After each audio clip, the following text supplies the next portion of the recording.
Shalom, selamat pagi saudara. Kita bersyukur kepada Tuhan karena hari ini kita kembali lagi bertemu dalam Renungan Pagi Spiritual Life.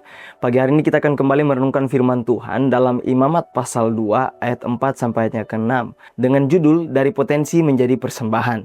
Saya akan membacakan bagian firman Tuhan bagi kita semua. Demikian firman Tuhan. Apabila engkau mempersembahkan persembahan berupa kurban sajian hasil panggangan dalam pembakaran, haruslah itu dari tepung terbaik berupa roti bundar yang tidak beragi dan dicampur dengan minyak, atau roti tipis tidak beragi dan diolesi dengan minyak. Jika persembahanmu merupakan kurban sajian hasil bakaran di atas panggangan, haruslah itu dari tepung terbaik dicampur dengan minyak dan tidak beragi. Engkau harus memotong-motongnya lalu menuangkan minyak ke atasnya, itulah kurban sajian. Saudara yang terkasih, dalam Imamat pasal 2 ayat 4 sampai ayat yang ke-6, Tuhan memberikan ketentuan mengenai korban sajian yang dipersembahkan oleh umat Israel.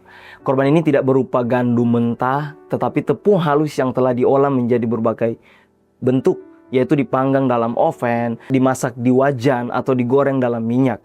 Semua persembahan itu dibuat tanpa ragi dan disiapkan dengan cara tertentu sebelum dibawa kepada imam untuk dipersembahkan di mezbah.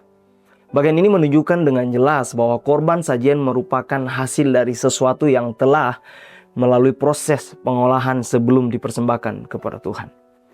Saudara, hal ini berbicara tentang potensi dan proses dalam kehidupan orang percaya.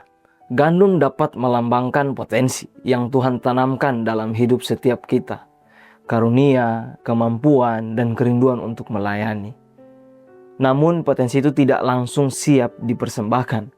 Seperti gandum yang harus diolah terlebih dahulu, demikian juga hidup kita perlu diproses oleh Tuhan.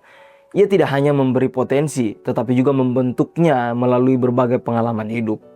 Tanpa proses, potensi hanya akan tetap menjadi bahan mentah yang belum siap dipakai.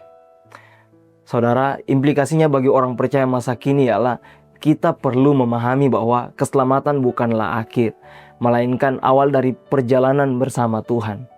Setelah kita percaya kepada Kristus, Tuhan mulai bekerja secara aktif dalam hidup kita, yaitu membentuk karakter, memurnikan motivasi, dan melatih kesetiaan.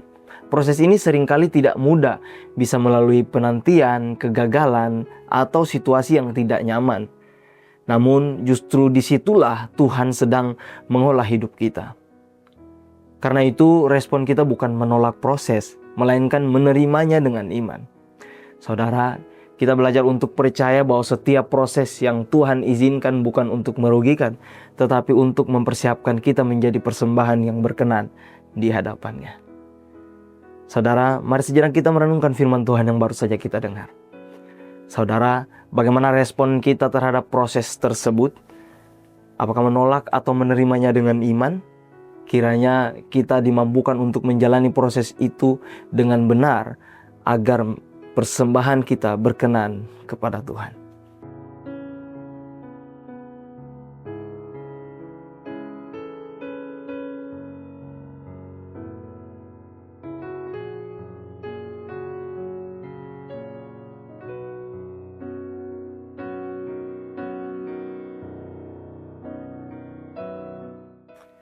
Demikian firman Tuhan, mari kita berdoa.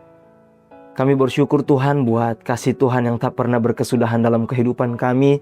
Kalau kami boleh ada sampai pagi ini, semua karena kesetiaan Tuhan, berkat anugerah Tuhan dalam kehidupan kami. Kami juga mengucap syukur Tuhan buat firman Tuhan yang datang pada kami di pagi hari ini.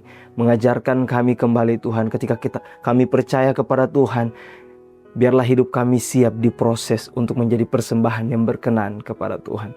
Untuk itu Tuhan, biarlah firman Tuhan ini jangan lalu begitu saja, tetapi dengan pertolongan yang berasal daripada Roh Kudus menolong kami untuk mempraktikkan firman Tuhan ini dalam setiap praktik kehidupan kami. Kami juga berdoa Tuhan buat hari ini, kiranya Tuhan mau menolong kami dalam setiap aktivitas kami. Apapun yang menjadi pekerjaan, tugas, dan tanggung jawab kami, biarlah Tuhan terus menyertai kehidupan kami. Kami sudah berdoa dan mengucap syukur hanya di dalam nama Tuhan Yesus Kristus. Haleluya. Amin. Selamat pagi Bapak Saudara, selamat beraktivitas. Tuhan Yesus memberkati.